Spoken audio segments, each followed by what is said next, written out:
So when we're studying statics or engineering mechanics, the first thing we should know is what mechanics are. So when I say the word mechanics, what do you think about? Students typically say they think about gears, they think about cars, they think about movement. And these are not bad answers, right? But we want to have a generic or general definition of mechanics that we can then apply to our studies. Now, when we think about cars, or when we think about gears, we typically think about interactions and reactions. And that's good. But what really makes a system mechanical is if it has forces applied to them. So we can define mechanics as our study of what happens when forces act on bodies. The formal definition would be mechanics is the study of how bodies react when forces are applied to them.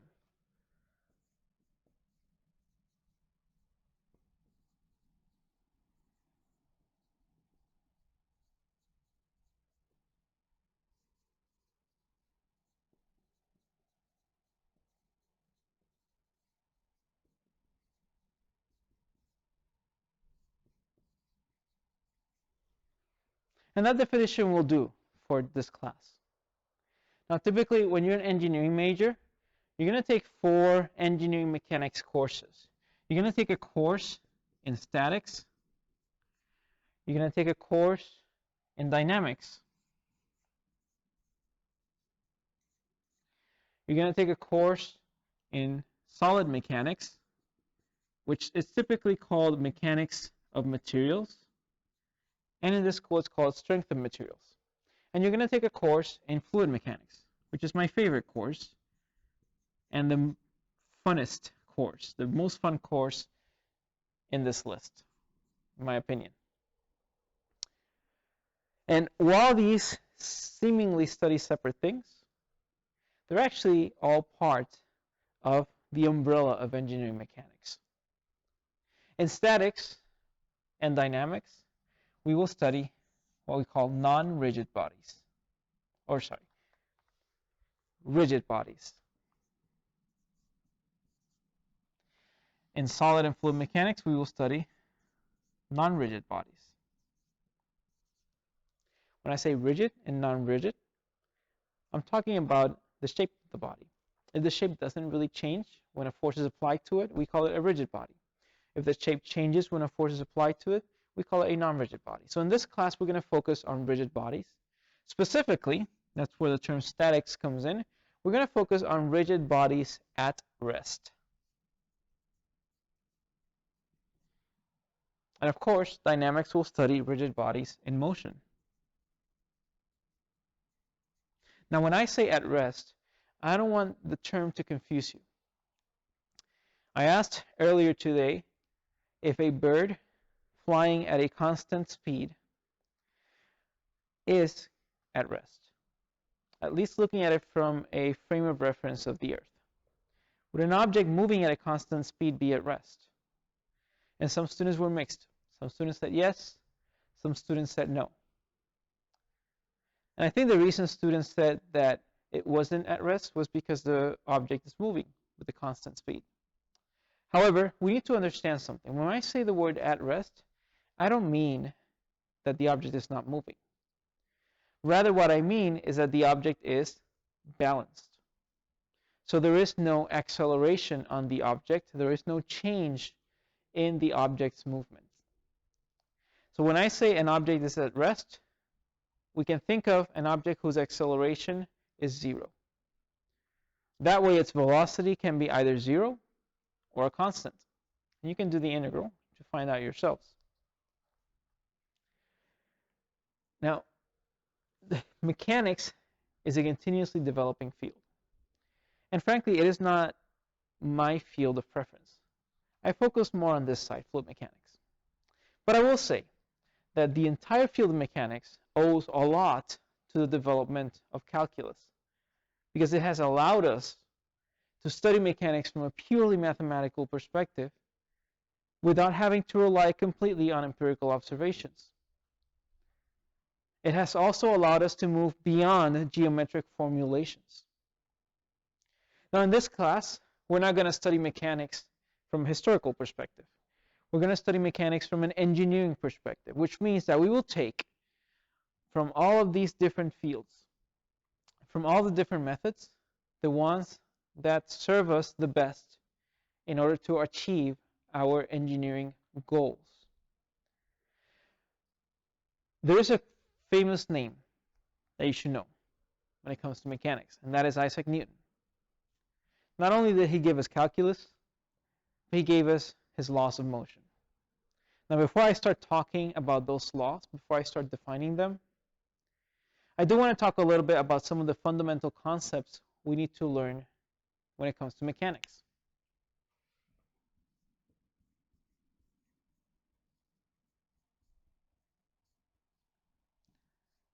You will hear me saying the word particle a lot.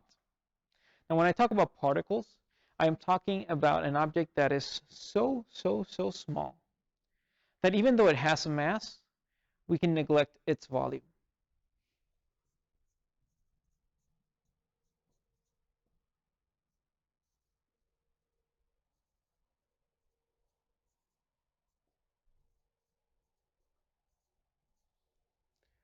Now, we may think, what is the use of particles?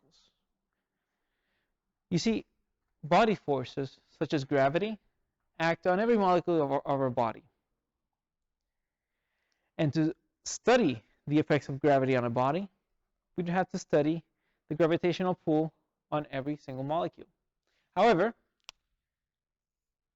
if we treat our body as a particle, we can study gravity as if it were acting on one point. And that's not just for gravity.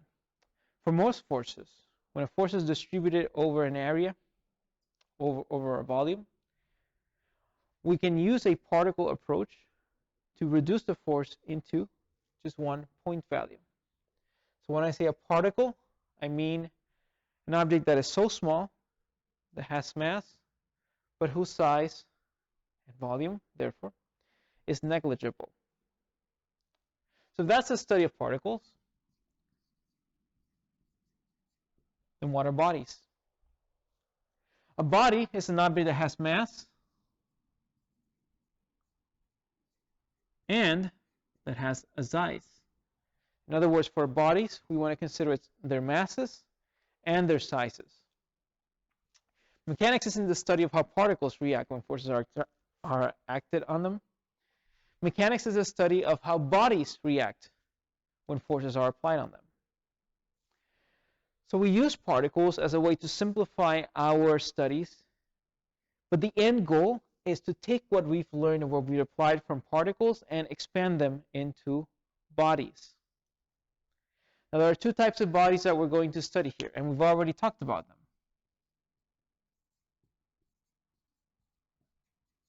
Rigid bodies are those whose shapes do not change under the application of forces.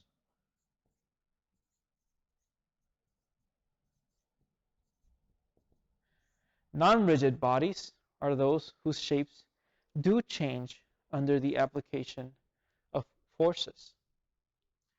But what is a force?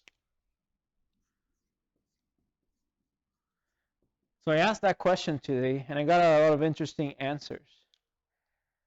But one of the most common answers I've got was, or included the word contact.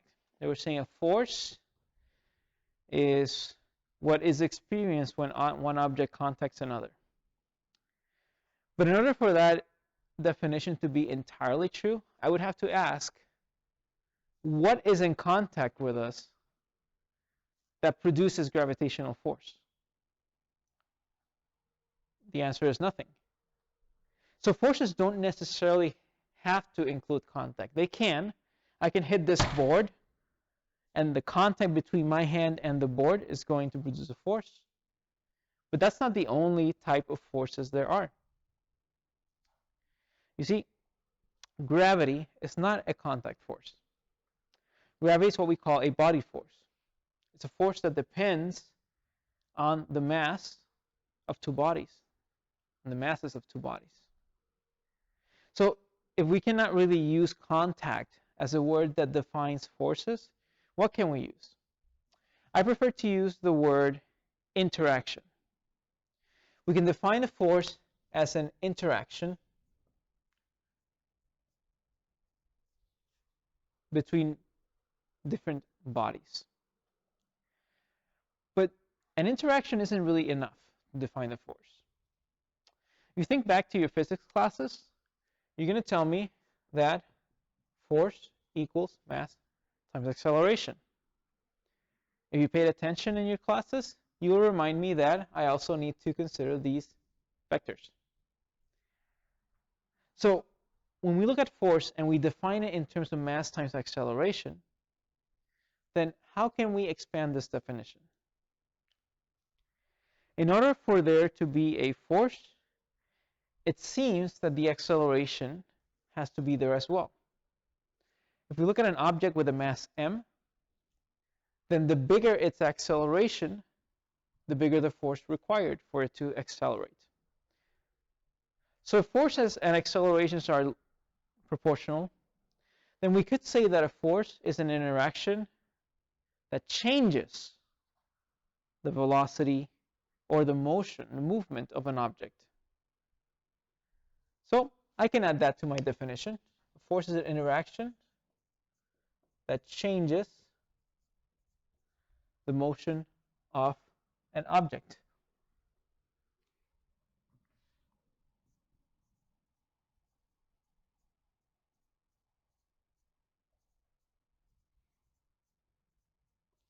But again, this definition doesn't seem to be complete.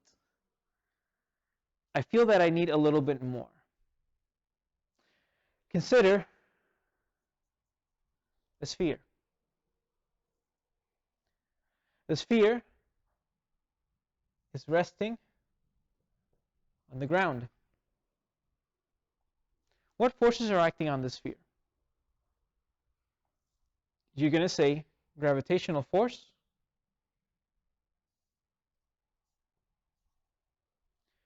You will also say pressure forces. Now we know that the pressure forces are acting all around the sphere, but I'm just going to simplify it into just one pressure force from the atmosphere. But we also have a normal force. This normal force, which is a reaction force, it's what's counteracting the gravitational force and the pressure force. Now, if this sphere is not moving, that means that the motion of the sphere isn't changed. Can we say that there are no forces in the system? No. There are forces. At the very least, 3 of them, and we can see them right now. So how can we apply this definition if this sphere isn't moving, but we still have forces? Notice that in order for this sphere to stay static, for this sphere to not move, we need to have a force that reacts or opposes our 2 main forces. In other words, if this gravitation and pressure force are unopposed, the ball would just move downwards. But the ground is holding the ball in its place through what we call the normal force.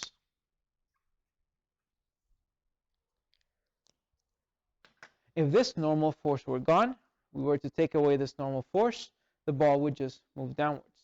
So we can say that a force is an interaction that changes the motion of an object only when it is not opposed by a force of equal magnitude.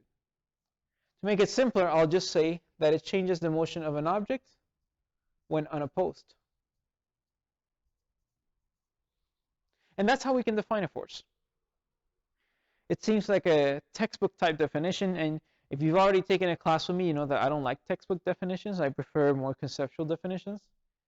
But I do feel that it is a more complete option or a complete definition for force.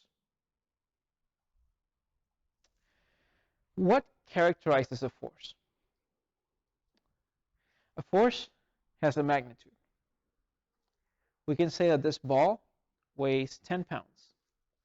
That means that the force of gravity acting on the ball is 10 pounds. But that isn't enough. In addition to having a magnitude, a force has a direction.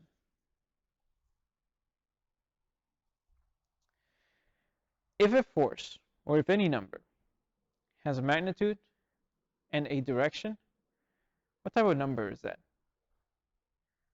We call those numbers vectors.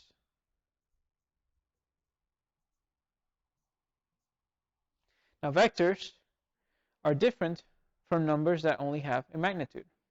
I'm using the word numbers incorrectly. Let's call them quantities. Quantities that only have a magnitude. If our quantities have a magnitude but don't have a direction, we're going to call them scalars. And we will talk in detail, in a lot of detail, about vectors and scalars in the following weeks. But what I want you to get from this is that force is a vector. It has both a magnitude and a direction. So when I say that the force or the weight of an object is mass times gravity, this will be true if we were treating them as scalars. We've got to remember that forces have directions, which means that we should treat them as vectors. Now, I'm not sure the level of rigor from your physics courses, but I think it's safe to assume that you used a lot of scalar analysis and not a lot of vector analysis. I'm sorry to say that in this course, we are going to want to focus on vectors, which means that we're going to have to start to think about measurements and quantities such as forces as if they were vectors, because they are. We're not going to have to think of only the magnitude of a force. We're also going to think of its direction. And that's true not just of statics, but of engineering mechanics as a whole. So let's try to focus on that. Forces have magnitudes and directions. Typically, we define a force as a point value. In other words, we say that gravitational force is acting on one point in the sphere.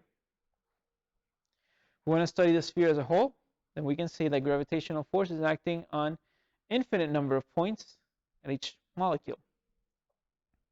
But there is a special name that we used for when we distribute a force across a length or across an area or even across a volume. The term that we use is load or loading. A load is defined as an interaction or a force that is distributed over a length, an area, or volume, over some lengthwise dimension. So these are the terms that we're going to use a lot in this course. And I don't want you to have to memorize these terms. I'm not going to quiz you on these terms. I may include some of them in the test. But I do want you to get familiarized with listening or hearing these terms, because I'm going to use them as often as I can in our class. Particles have mass but no size. Bodies have mass and size. Rigid bodies are those whose shapes do not change. Non-rigid bodies are those whose shapes change under the application of a force. Forces are interaction that change the motion of an object when unopposed. And loads or loadings are forces that are distributed over a length, area, or volume scale. So these are the terms that we're going to use here in statics. Now that we're a little bit familiarized with the terms, let's talk a little bit about how we can apply those terms. I mentioned earlier that the most popular name in engineering mechanics was Isaac Newton. And there's a reason for that. Isaac Newton gave us 3 laws of motion that govern our study of mechanics. And we're going to look at them in brief today.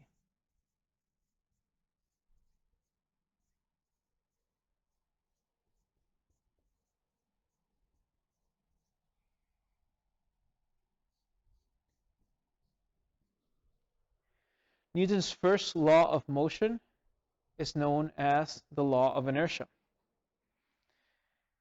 It is, or it says, that an object at rest stays at rest, and that an object in motion stays in motion unless an unbalanced force is applied to it.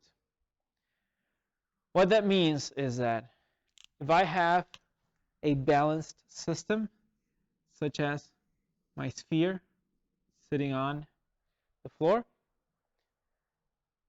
if no other force acts on this system, the sphere will not move. Similarly, if my sphere is moving with a constant velocity and no unbalanced forces act on the sphere, it will continue to move. How long? Forever. That is a law of inertia. Now this may be a little bit hard to grasp because we are used to a world where there are always forces acting on it. If I throw my sphere, say I throw a baseball or a tennis ball, it's not going to keep moving forever. Now why is that? Baseball will have a gravitational pull. It's going to have friction from the air, which we call drag. And once that ball falls to the ground and starts to bounce off the ground, it's going to experience friction from the ground until it will get to a point where it stops.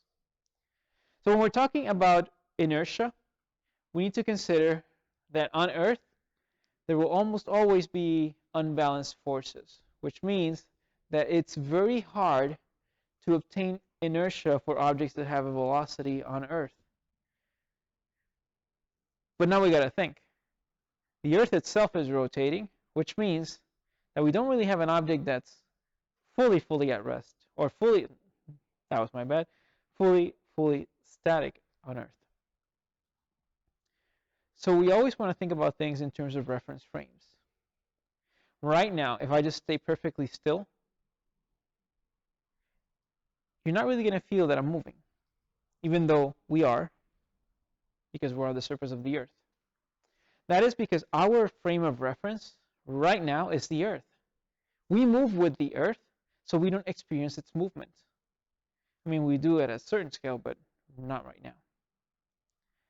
So if we take the Earth as our frame of reference, then we only need to worry about any movement relative to the Earth. So you only have to worry about me moving forward in the classroom or moving backwards. You don't have to worry about the velocity that the angular speed of the Earth exerts on me. So Newton's first law, inertia. Newton's second law of motion, which is my favorite law,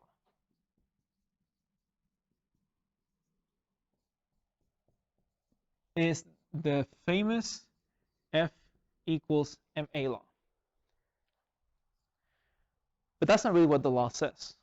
When Newton wrote his booklet, he didn't say F equals ma and just left it at that. What Newton found for his second law of motion is that the sum of forces on an object was equal to its change in momentum with respect to time.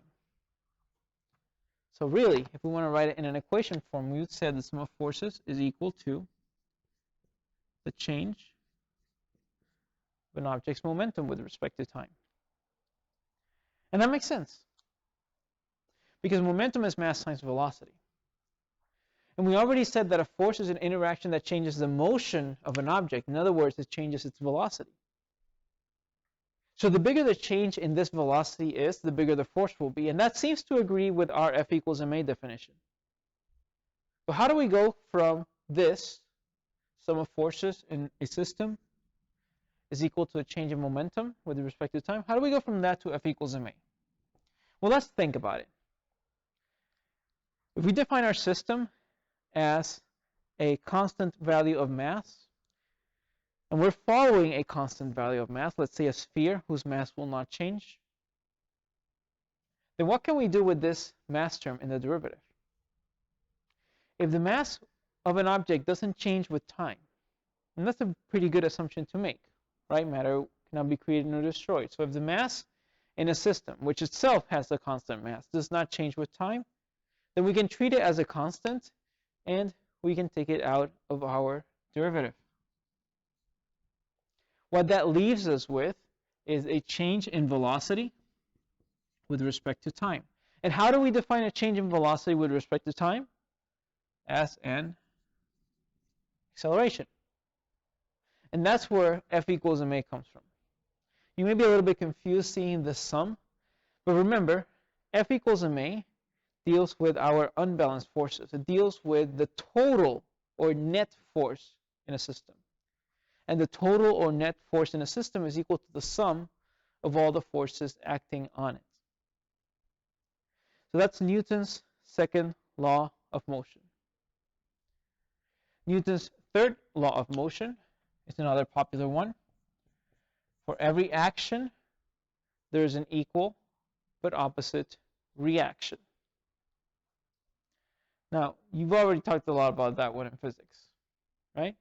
Some people call it the karma law. I'm not sure I agree with that name, but if force A acts on a particle, there will be a force B that has an equal magnitude but acts in the opposite direction, and that's what we call the reaction force. If you want to think of it in more concrete or conceptual terms, think of this board. If I hit the board will experience a force from my fist. If I hit the board very hard, I'm the one that's going to end up being hurt. Now, why is that? If I'm the one exerting the force on the board, why am I the one being hurt? The reason is because for every action, for every force that I exert on the board will exert an equal but opposite reaction on my hand. And that's how Newton's laws work. Now, Newton's laws are important. His laws of motion will govern our study of engineering mechanics. For statics, we're going to want to focus more on his second law of motion. There's another law that Newton gave us that is very, very important. And that is his law of gravitation.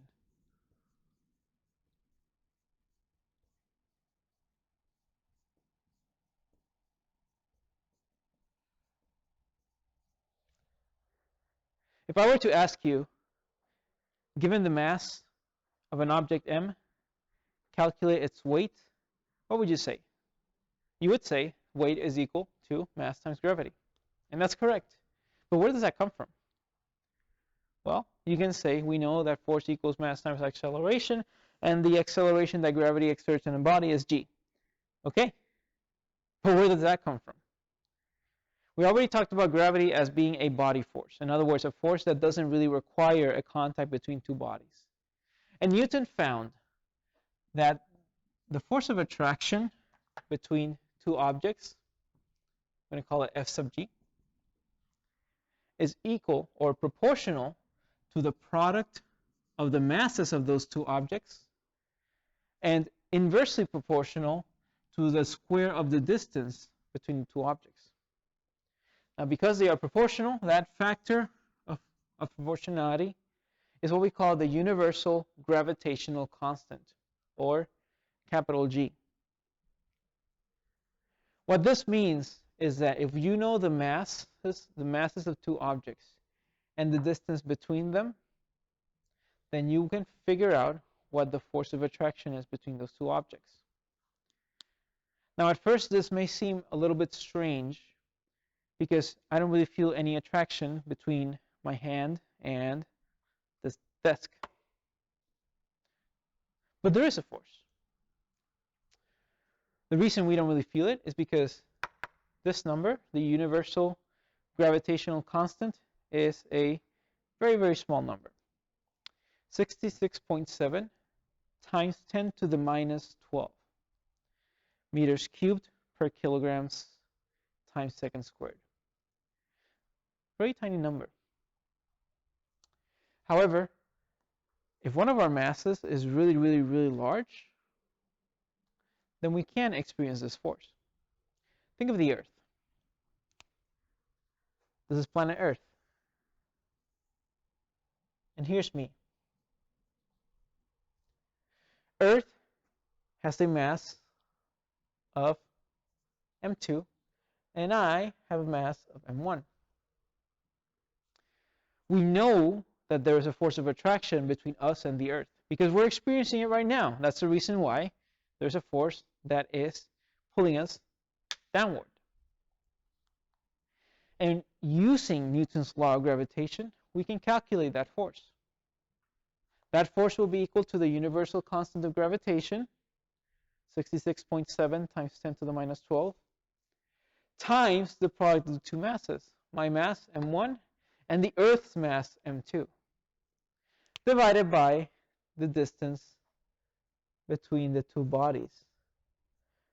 Now, you may be a little bit confused, because you'll say, well, right now I'm already in contact with the Earth, so the distance should be, in theory, 0.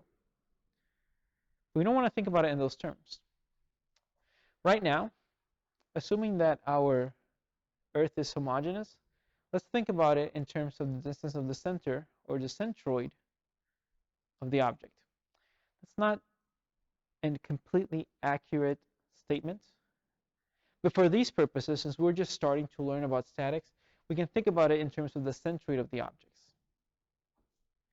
Now, because this mass is very big, but it's already known, the mass of the Earth doesn't change, then if we know the distance between ourselves and the center of the Earth, then we can calculate this force.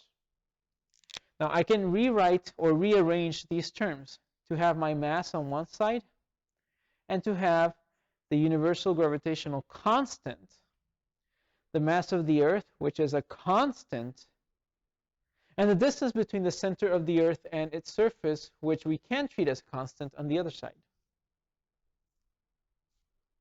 And now what happens?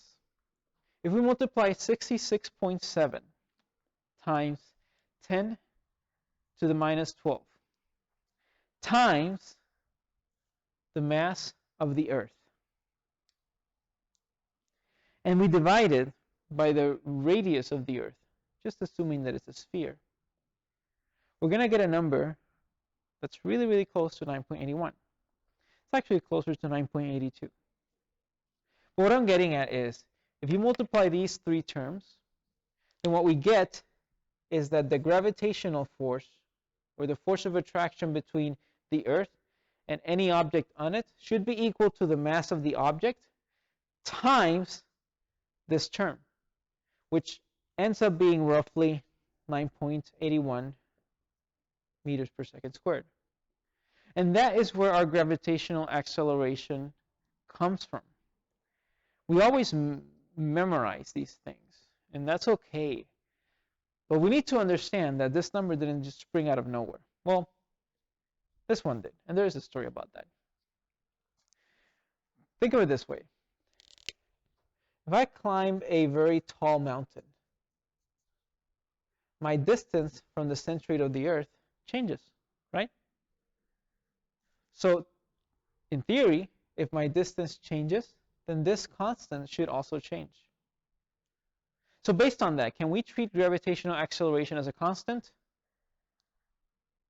The answer is not really, because gravitational acceleration depends on your distance from the center of the Earth, so the centroid of the Earth.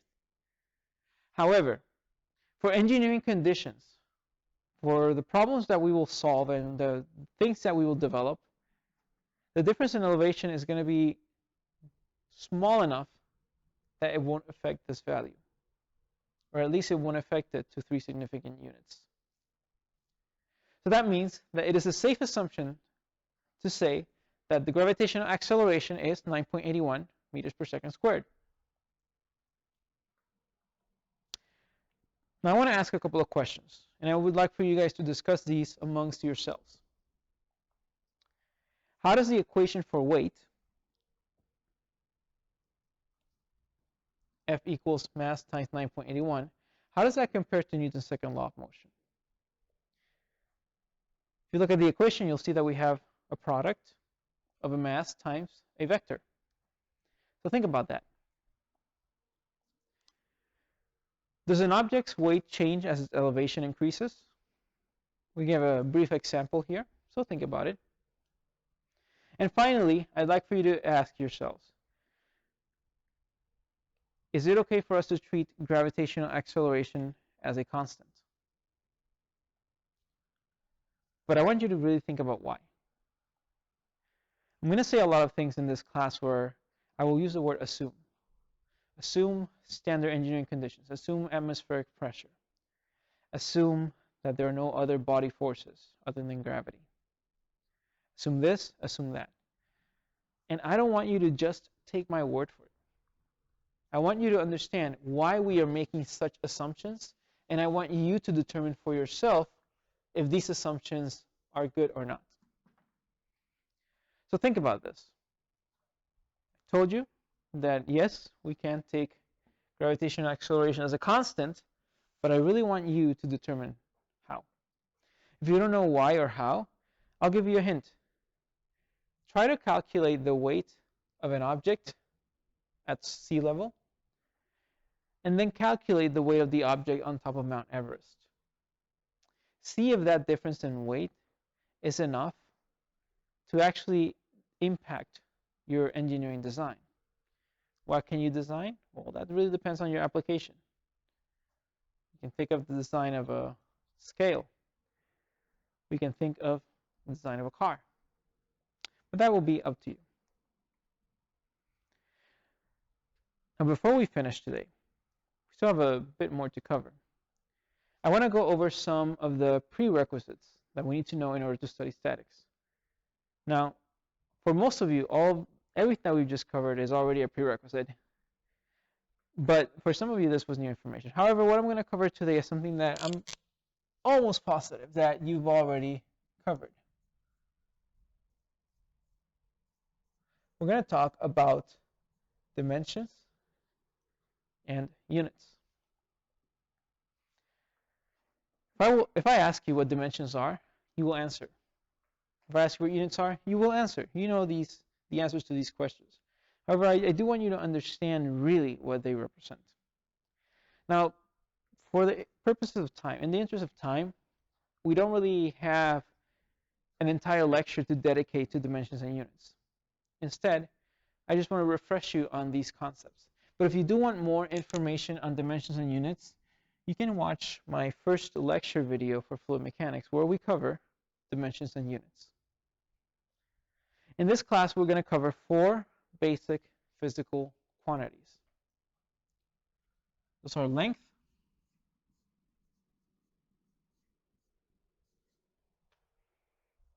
anybody know other dimensions? Mass,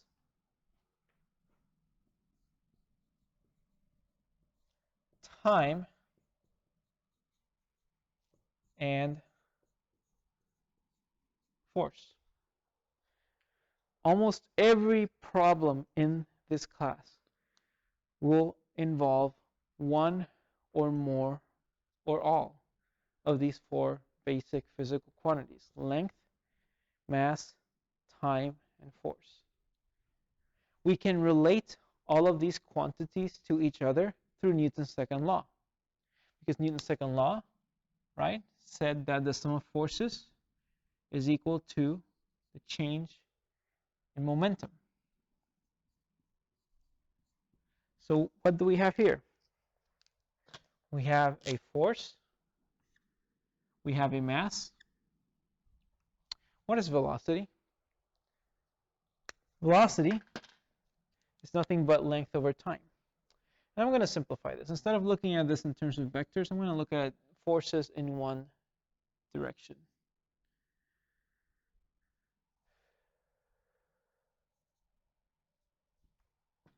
So we have a force, we have a mass, we have a length, and we have a time. So we can relate these 4 physical quantities to each other using Newton's second laws of motion. Now, these quantities aren't of much use to us if we don't have a standardized way of measuring them. And that standardized way of measuring these quantities is what we call units. In this class, we're going to use 2 unit systems: the US customary system and the metric system. Now, the US customary system uses English units, and you may already be familiarized with English units because you may have used the imperial system, the British gravitational system.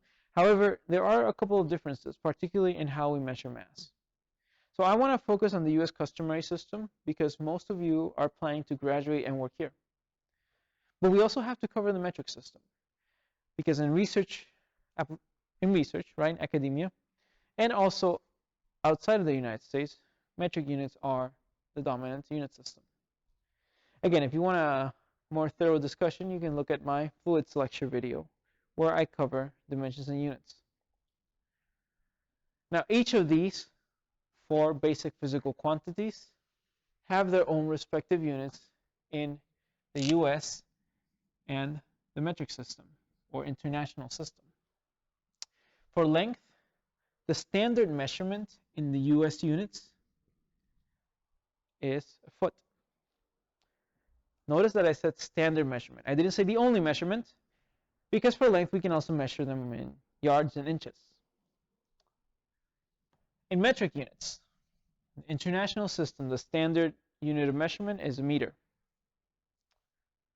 For mass, we know that the standard metric unit is a kilogram, not the gram, at least for the international system.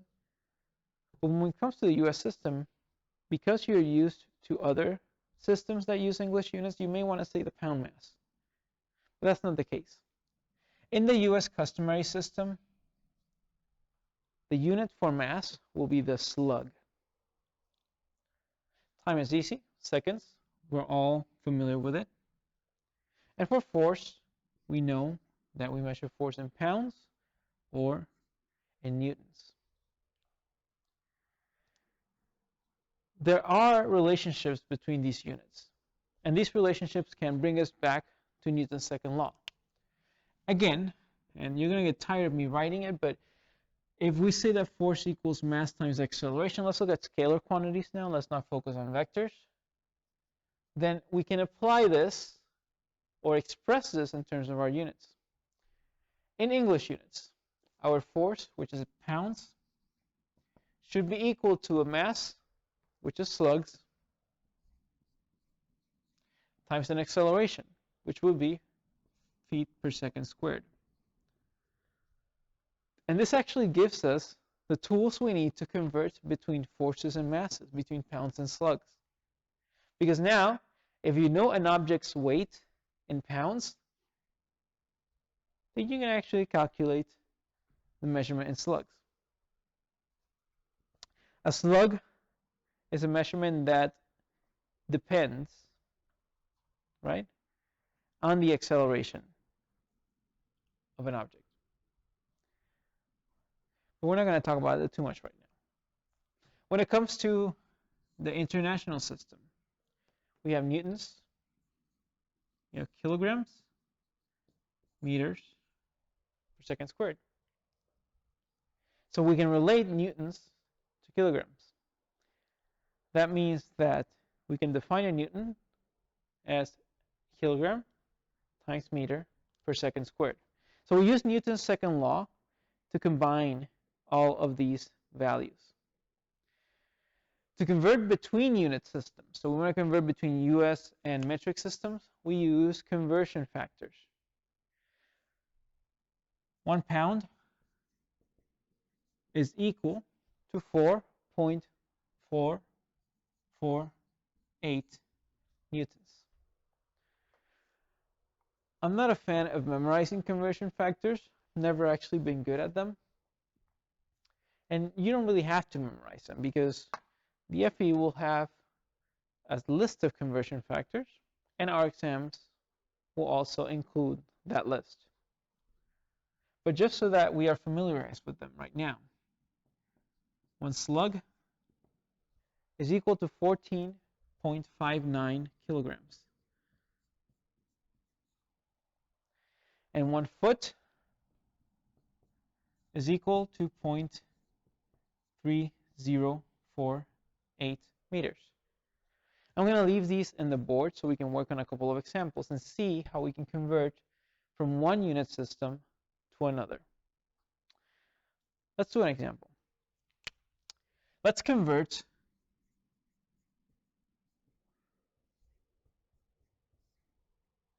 47 pounds into metric units.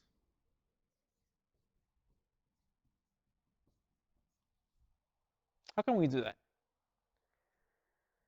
Well, we know that 1 pound is equal to 4.448 newtons. But how can we use this? Well, think about it. If we take this equation and we divide it by 4.448, what do we get? We get that 1 pound divided by 4.448 newtons is equal to 1. So we can start with our 47 pounds,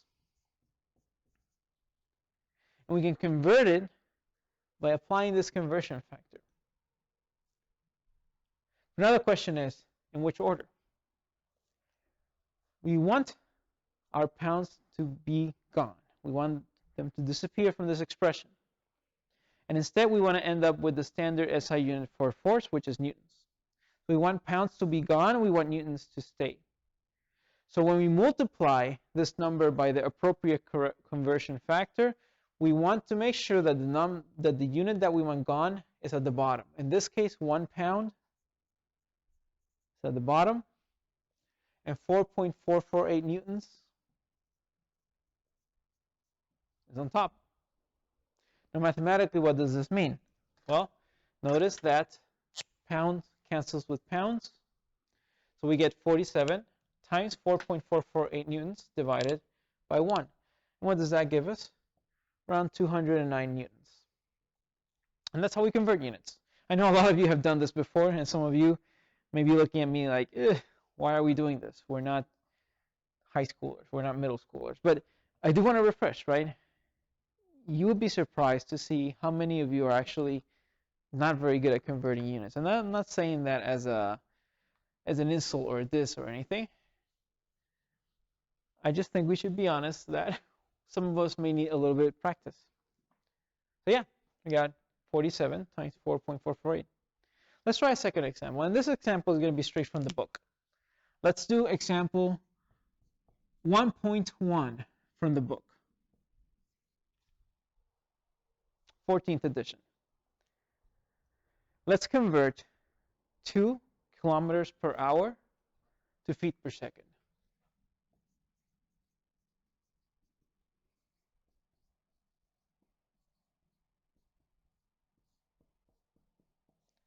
Now here, we have a little bit more work to do, right? We got 2 units that we want to convert. Not only that, one of these units is not even a standard unit. So how do we do that? How should we start? We can always start by writing down our initial term, the one that we want to convert, and then figuring out how we can express that in our desired units. We have 2 kilometers per hour. But kilometers isn't the standard SI unit for length. What's the standard SI unit for length? Meters. So let's first convert our kilometers to meters. So what I'm going to do is I'm going to multiply this term by our different conversion factors, and we can take it one at a time. So let's start first with our conversion from kilometers to meters. How many meters are in a kilometer? 1,000. So will we multiply this by 1,000 or divide it? Want to make sure that the kilometers are gone and that the meters remain. So we multiply this by 1,000 meters for every 1 kilometer.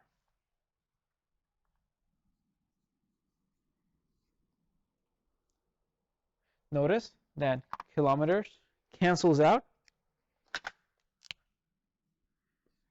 and we are left with 2 times 1,000 meters per hour.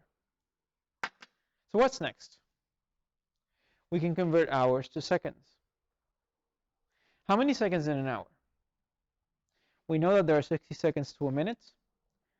We know that there are 60 minutes to an hour. So how many seconds to an hour?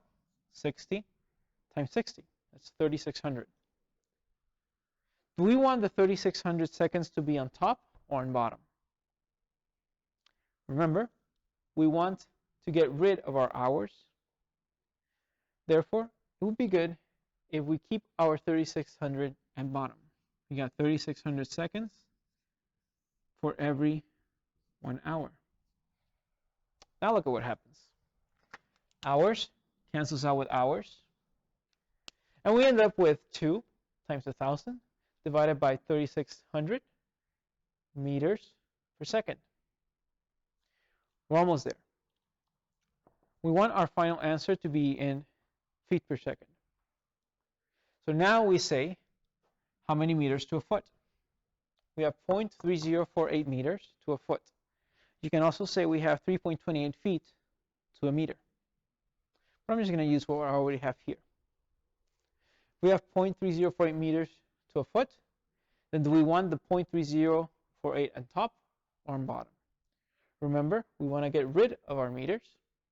So we'll have 1 foot for every 0.3048 meters. And now we can see that meters cancels out with meters. And we are left with 2 times 1,000 over 3,600 over 0.3048 feet per second. Punch all those numbers in your calculator, and you should get around 1.82 feet per second, according to the book. And that is how we convert between unit systems. Now in this class, we're going to have a couple of examples from the book that are going to force us to convert between unit systems, but personally I don't like it. It's very rare for you to deal with multiple unit systems in the same project, at least in engineering applications here in the United States. So it'll be good for you to get your practice, but it won't be an integral part of our course. Let's do one more example.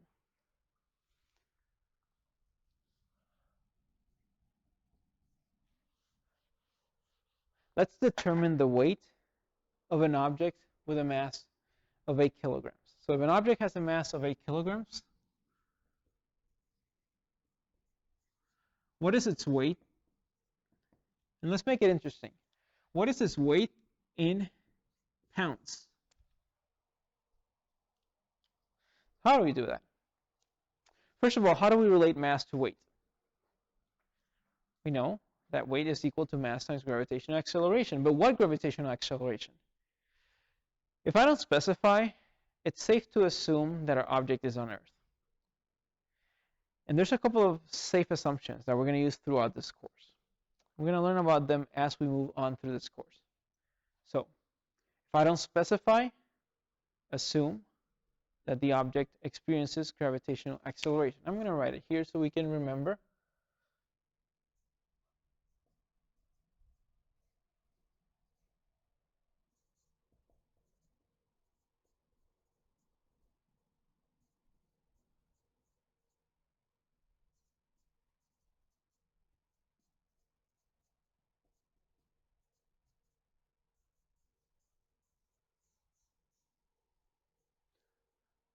I'm going to have a couple more of these small assumptions as they pop up.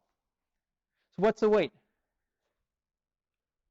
Well, we know that the weight is equal to mass times gravitational acceleration. We know that these are vectors, but really we're only focused on one force acting in one direction, so I can treat them as scalars for now. The mass of my object is 8 kilograms. Its gravitational acceleration in metric units is 9.81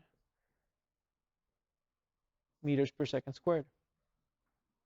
If we multiply these numbers, we're going to get 78.48 newtons. Is that our final answer?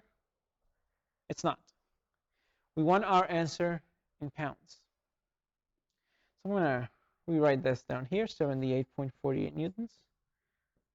And now how do I convert to pounds? We can apply one of the conversion factors, which I just erased. We know that for every 1 pound, we have 4.448 newtons.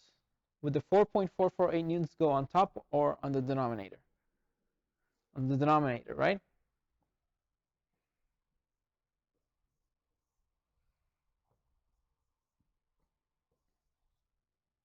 So 78.48 divided by 4.448 gives us around 17.6 pounds. And that's how we convert between unit systems. Now notice that this wasn't a unit conversion problem, this was a weight problem. We slipped in a little bit of unit conversion there. When we're dealing with very large numbers, sometimes it's not useful to write them down completely. And instead, we find ways to simplify the way we write those numbers. One such way is with SI prefixes.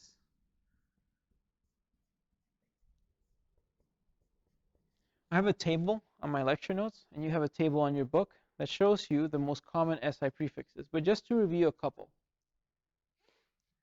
A number times 10 to the power of 3, that's times 1,000, uses a prefix of kilo.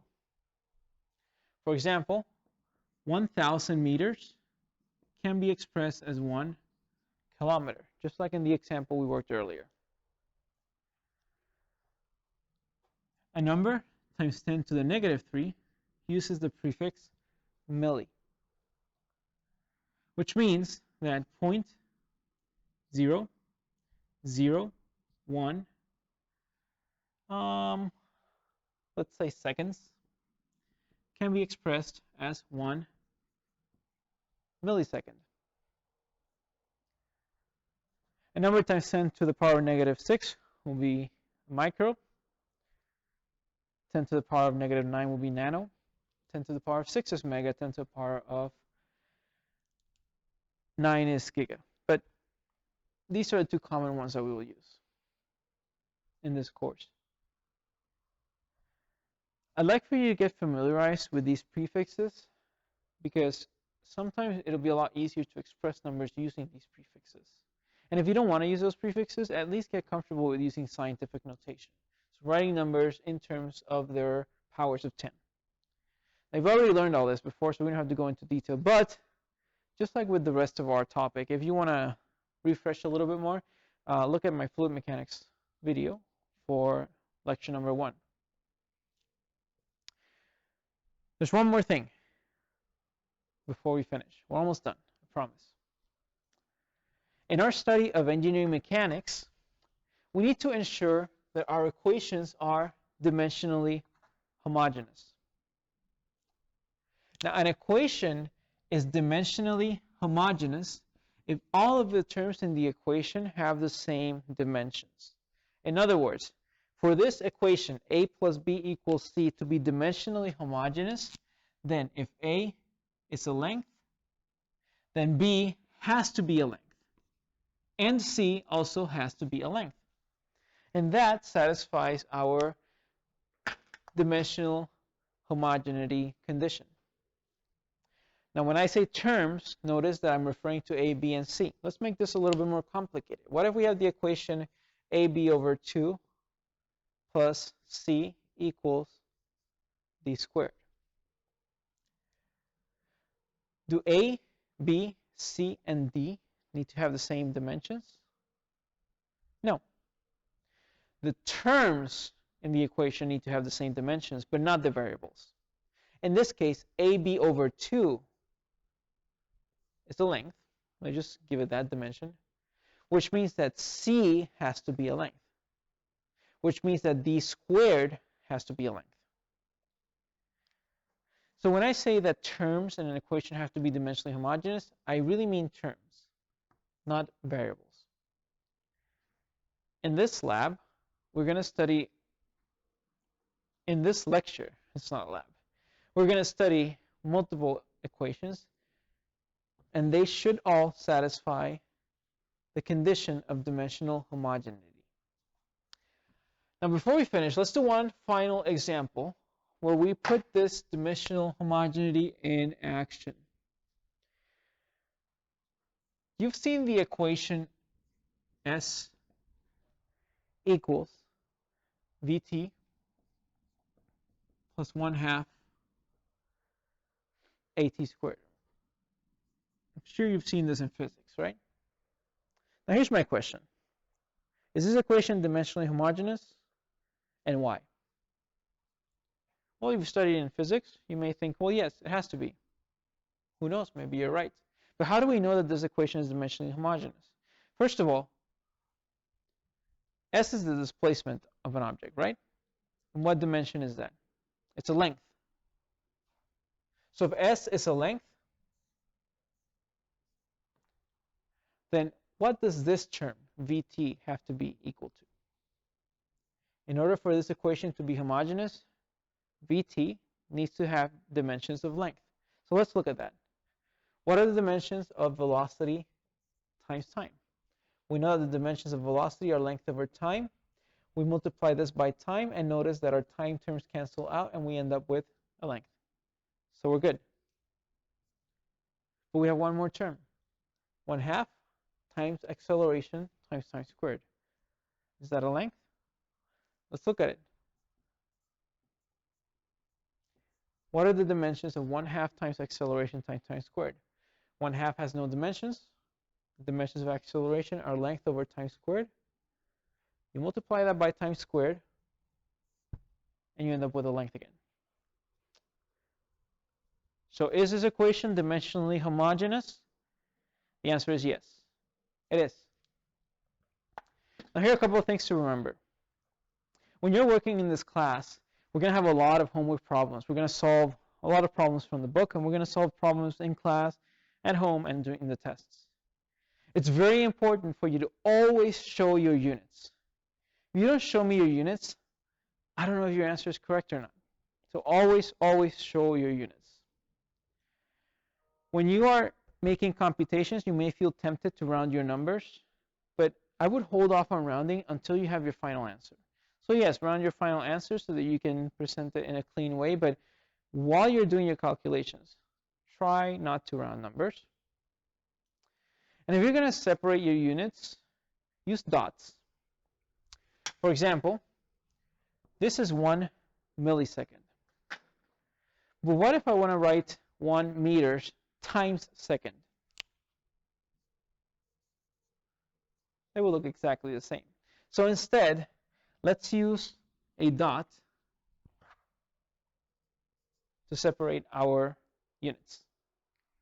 So keep those 3 things in mind. Always show your units, don't round until the final answer, and use a dot to separate units.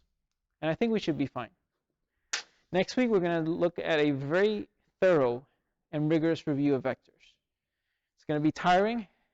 We're not really going to see too many engineering applications for the next following weeks, but it's something that is really important for you to understand before we move on with this topic. So next week, vectors. Right now, focus on reviewing your physics, reviewing your dimensions, and reviewing your units. This homework consists of mostly problems that relate to units, and then a couple of problems that relate to physics.